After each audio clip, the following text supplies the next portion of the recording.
this conflict we have in Eastern Congo did not start from and was not started by Rwanda at all. But somehow the plan, I think, before was to make it a problem of Rwanda or for Rwanda. Again, to tie into the story, to connect with the whole story of where everything that has happened is not anybody else, it is Rwanda that caused it, or that must carry the responsibility.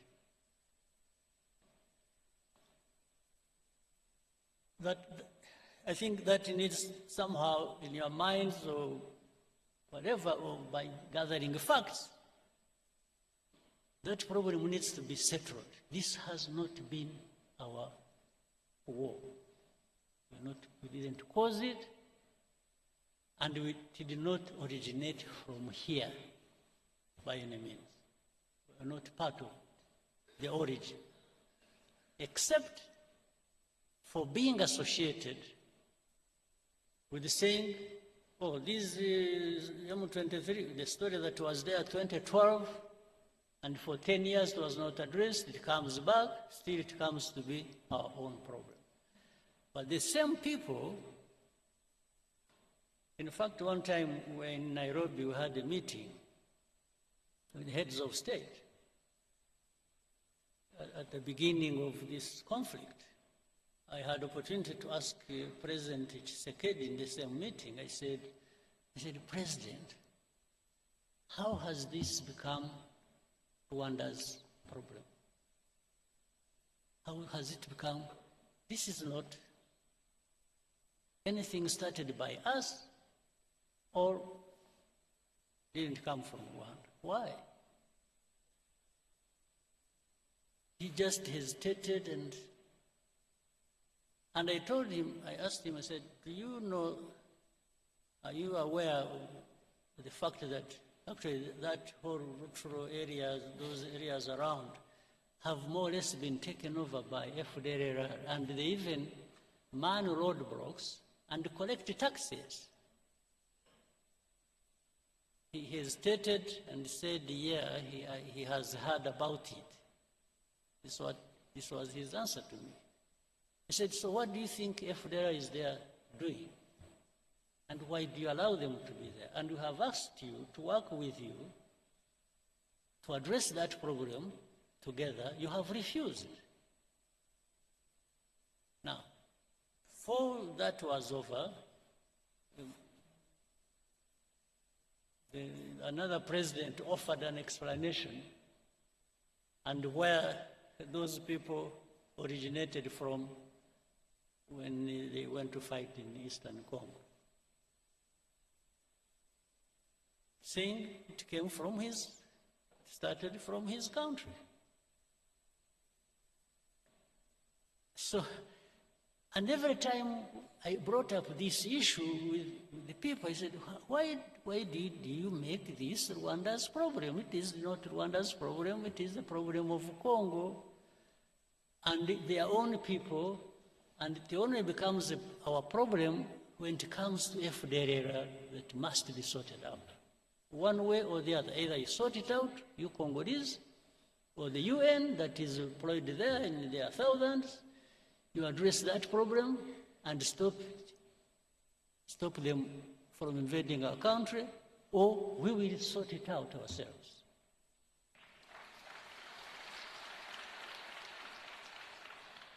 Eventually, that's how we were drawn into this matter. Now, for the recent things, whatever happened in between, I try to cut a very long story short. A lot of manipulations started happening. They would call us one day in one capital, they would call us to Rwanda, we go there, we discuss things and raise the things the way we thought should be addressed. That one doesn't work well, then next time we are invited to go to Doha, then we go to Doha, then next time we go to Washington. And in between, we went to Dar es Salaam, we went to Nairobi, we went wherever, talking about this. But there was one thing that was constant. Congo, or the leaders of Congo, didn't want peace. They wanted to continue supporting FDLR against us. In fact, later on, they were joined by some other countries' armies. You know the story about Goma and Kava and so on and so forth.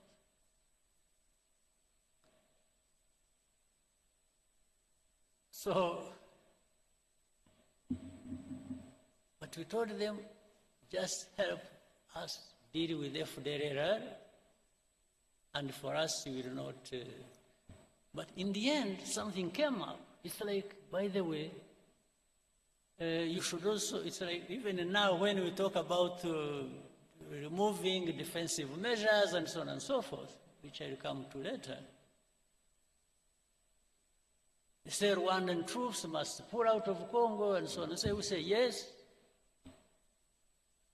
You know, for many of these people who pretend, they actually, by that, they mean that even M23 will be pulled back into Rwanda.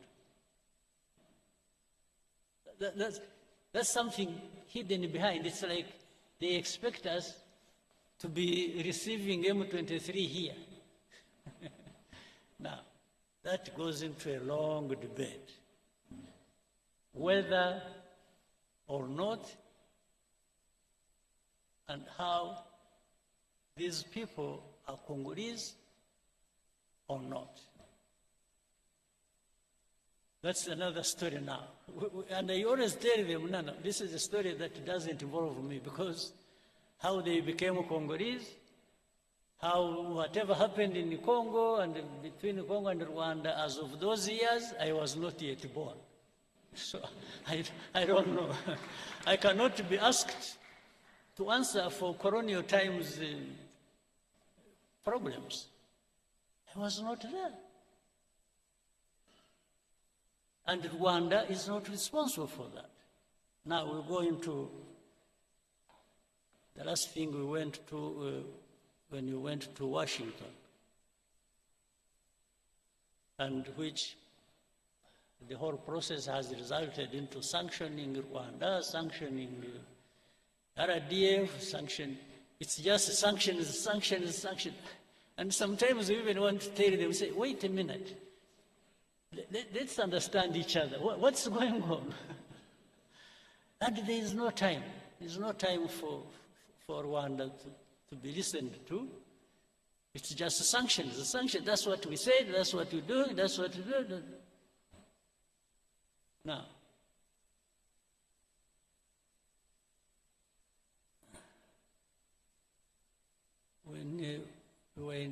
before we went to DRC, to DC, Washington, DC, on 4th of December to sign an agreement. A couple of months before that, we had been actually giving information of what was going to happen in Uvira, owing to the troops that were moving there from Burundi and the Congolese army and what they intended to do and so on and so forth. We gave them everything. They know it. They can't deny it. It is on record. It is in writing. So when Uvira fell, then they got an opportunity to say, okay, you know what? Let's frame it as Rwanda literally insulting President Trump and defying Washington and disrespectful. They didn't.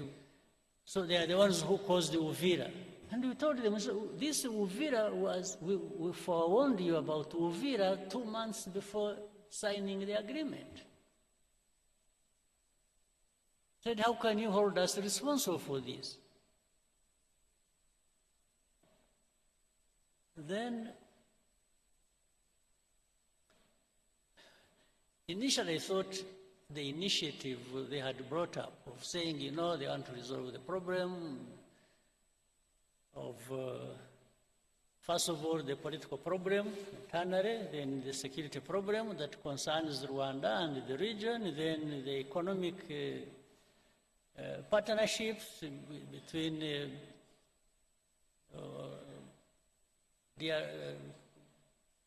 US, DRC, Rwanda, and the region. I said, you know, I thought this was a wonderful thing. We really embraced it. We said, oh, this is something. But little did we know, we had actually been just set up for something else. Because in the middle of it, there came a story. It is, you know, what you want to achieve is no M23, no FDLR, and we just walk to the mines and that's it. But we told them in our discussions, we kept telling the people, we said, fine, but you will do whatever you want to do. But how do you just expect these people fighting for their own rights, these Congolese, the FCM23 and others, for them they are on the ground fighting, the others are fighting politically all over the place, as you have seen, including the religious leaders and so on and so forth. I said, how do you just all of a sudden think you will wish away all of this without actually addressing some of the root causes? They said, no, because we can't. Oh, then the mercenaries came in. These are the second round of mercenaries. You know, there are first mercenaries who even came through here and were transported back. Other mercenaries came in the background, and they were the ones, somehow they converge with the policy on the region and on resolving this problem. They are the ones dictating, and I think these are the ones who are supposed to finish.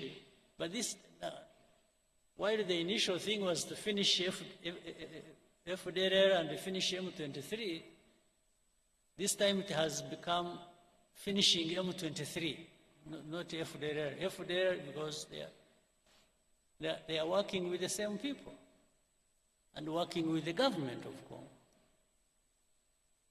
Now, all these facts, they are known. But the complication of this, the world politics and the geopolitics, is that there are people who think they just dictate what the truth should be and what should happen, and for the rest you just shut up. That's what is going on. Today, what is going on is if you raise an argument, you say, oh, you know what, I'm going to sanction you. that is the argument. Now, something I shouldn't forget, I said I was going to, because of the story I brought up earlier. In the recent weeks and months, we have heard of the story of the killings and the fighting that has been going on in a place called Minembwe, around the Minembwe area. This is a place home to some Banyamulenge or some other.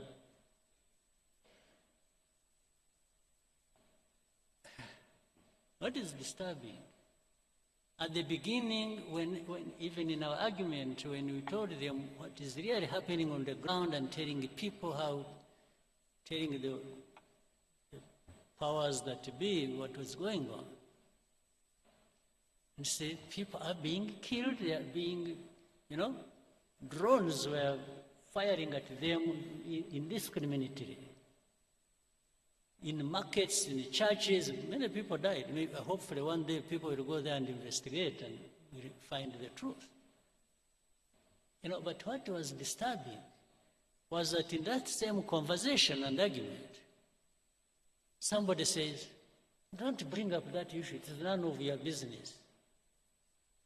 So which for me looks like, it's like the story of Paul de Joux. It's like that those people being killed for their identity and anything is none of your business.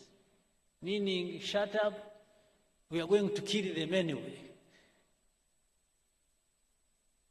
I mean, I'm just calling a spade a spade. It's like, shut up. It's none of your business. They didn't even say, are you sure they're being killed? Or are you creating a story or what? No, it's like, that's none of your concern. But if it is not my concern, maybe it should be yours. So why are you not concerned? And things keep getting worse and out of control every time. So where we are now, we just told, remove your defensive measures. Whether we are associated with and helping FDLR, with the Congolese army and the government to do whatever they want, and then in exchange you have whatever you want, just shut up. So this is what we are being told. But making people shut up, just shut up, I think it's going to be probably more difficult than people think.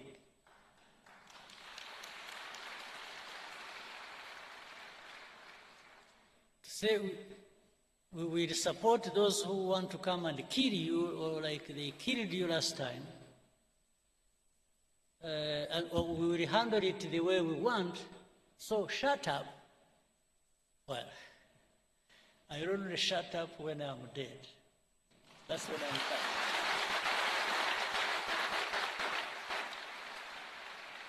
Absolutely. That is the only way to make me shut up. That's it.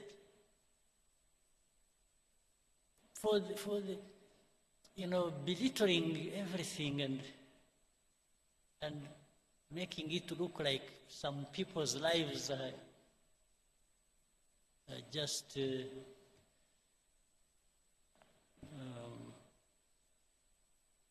maybe, I don't know. It's not my politics. It's not RPF's politics.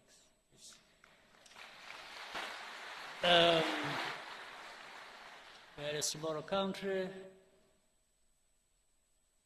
very insignificant in many ways. You can do much harm to us, granted. But boy, wishing us away is not a big thing, it's not a small thing.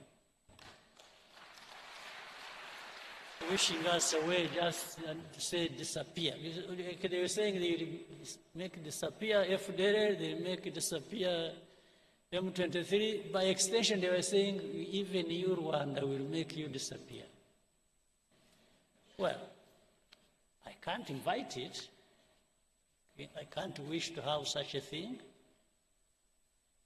But when it comes, when I have not been able to avoid it, I think they'll find it. I only wish you people, you people, I'm not worried about myself. I just worry about you if you just go home and sleep and think you'll find everything on the table for you without having to invest in it. If you are there waiting for handouts for people to do you a favor so that you can live. It would be very sad and absurd, and it will be a lot of our time and value wasted.